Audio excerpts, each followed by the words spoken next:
Hello, everyone.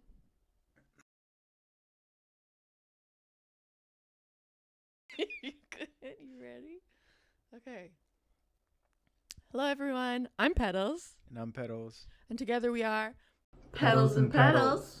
Today, we're going to be doing a review and a demo of the Earthquake Devices Rainbow Machine.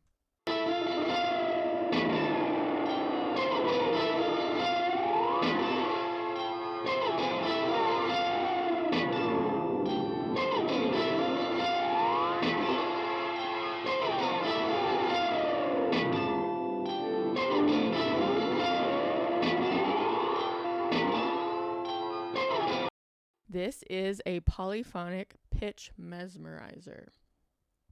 We're going to be doing a demo of the 2 presets that are in the manual, plus one demo of Petalz' favorite way to use this pedal. We're going to be doing a demo with a effects loop on and with an effects loop off, and those will be indicated in the videos. We're also going to be releasing a video that is just the audio review. So it's just the comparisons between the settings and the different presets. It's going to be a lot quicker than this video. It won't have any of our faces in it, and it also won't have any talking. It will just be an annotated video with audio and text cues. Petalz is going to be playing his 57 reissue Fender Stratocaster with Seymour Duncan pickups. They're SSL5 for the bridge, and then the neck in the middle are SSL1. And each pickup is going to be used at once the whole time. And I'm going to be turning the knobs. So let's go.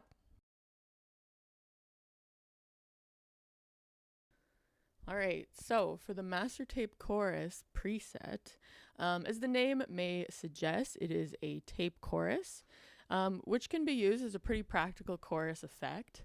Then, when you want a little bit more magic, you can hold down the magic toggle switch, and some momentary falling stars will happen. Adds a little sparkle to your songs, kind of makes what this pedal is known for. So to get this preset, you're going to set the primary, the pitch, and the secondary all at noon. Magic is set at 3, tone is at 8, and tracking is at 1. And like we said at the beginning, there are going to be 2 demos of both of the presets, one having an effects loop and then one not having an effects loop.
The next Earthquaker preset in the manual is called Phantasms. The definition of a phantasm is a figment of the imagination, an illusion, or apparition.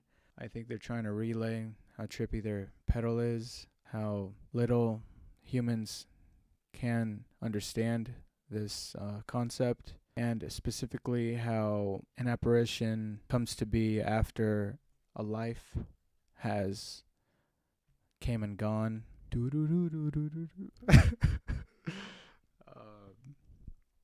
So, yeah, the repeats. The repeats are extremely unique, and from what I've come to understand, the elements that the repeats seem to continuously represent is very chaotic.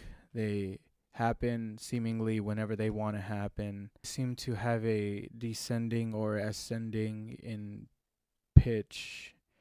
I can't tell if I'm just hearing that or if I get lucky. It just, you can maneuver the magic knob and, hone in on aspects of the pitch or tone those out. With a drive pedal, you can really hear them more in the mix.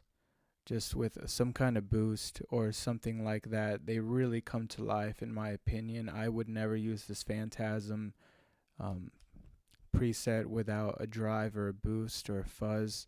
I use fuzz and drive almost exclusively as always on pedals.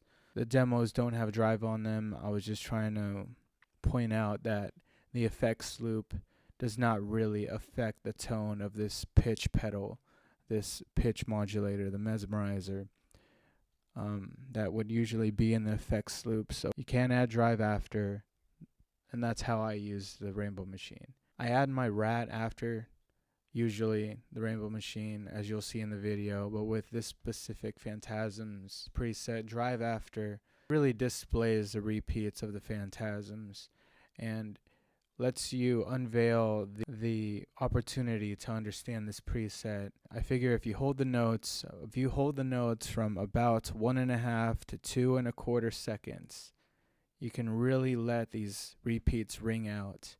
You can really get the decay to go as long as possible, and to have them going in the mix as you keep on playing is just practice of simultaneously playing, holding down the notes, attacking the strings a certain way. Really, it's trial and error. I would go hitting them as hard as possible and then lowering the attack ever so little bit until you understand where the sweet spot is. The sweet spot in the attack of the strings, holding down the notes, and the decay of the notes. Certain pitches in the notes that you hit ring out better than the others. It's really just such an opportunity to be able to understand. I can see why they put this in the manual. It's kind of overwhelming. Or you could just not do any of that and leave it up to chance, and you will probably get just as good of a sound or better.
I have the primary maxed pitch all the way counterclockwise, secondary maxed, magic off completely, tone all the way counterclockwise, and tracking maxed out.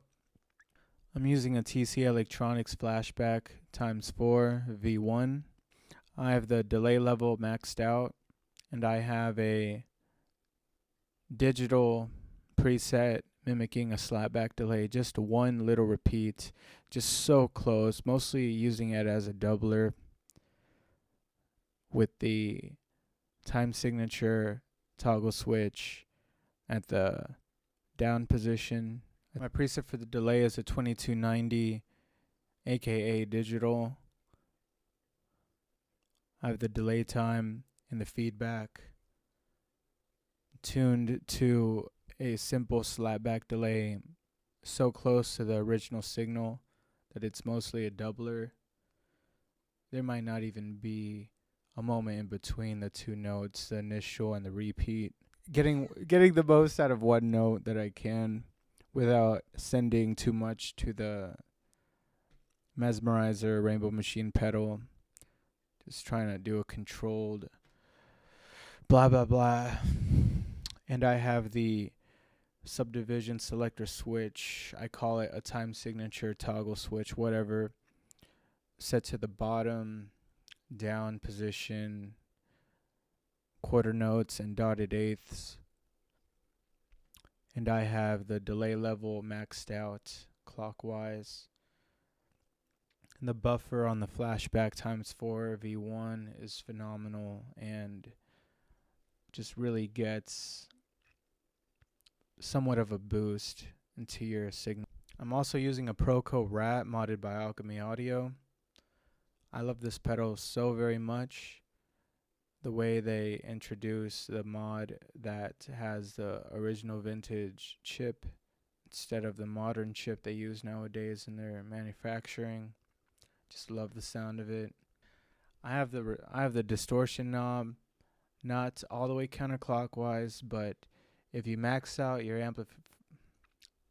not all the way counterclockwise, but if you max out your amplifier, you can hear the hum of the electrical circuit of the signal. If you just keep inching centimeter by, tiny little bit, you can see where you pass a point in distortion clocking. What word did you say?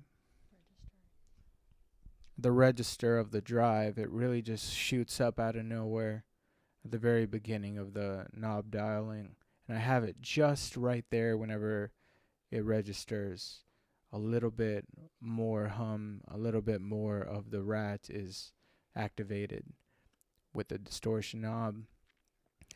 I have the filter, aka tone, aka equalizer knob on the rat at the highest frequency counterclockwise position. This is to balance out, level out my choice to have the tone knob on the rainbow machine all the way counterclockwise, which is the lowest frequencies in the equalizer for the rainbow machine. So I have the equalization of the rainbow machine all the way counterclockwise to have the low filter, low frequencies equalized better. And I have the rat tone equalizer knob all the way to the highest frequencies to balance out. And in my opinion, the rat pedal just sounds, I'm trying to basically use it as an amplifier, a preamp pedal itself. I don't really have much distortion activated. And I just have the volume knob wherever is best.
All right, thanks for watching. We really hope you liked this video. Please like, comment, and subscribe. If you have any other ideas you'd like to see, or maybe you have pedals you'd always wanted to hear, please let us know down in the comments. We would love to hear from you to see what maybe the buzz is about. If you're interested in the manuals from these pedals, would you please leave us a comment below? We want to know if there's any interest in having the manuals read and explained. So if that's something that is of interest to anybody, please let us know. We'd love to get going on something like that. Big shout out to Earthquaker. They didn't sponsor us or anything, but we just love their pedals, and we would love to do more Earthquaker devices reviews in the future, as well as lots of other pedals. So please let us know if there's anything you'd like to see. We'd love to hear from you. So once again, I'm Petalz. And I'm Petalz. And together we're Pedals and Pedals.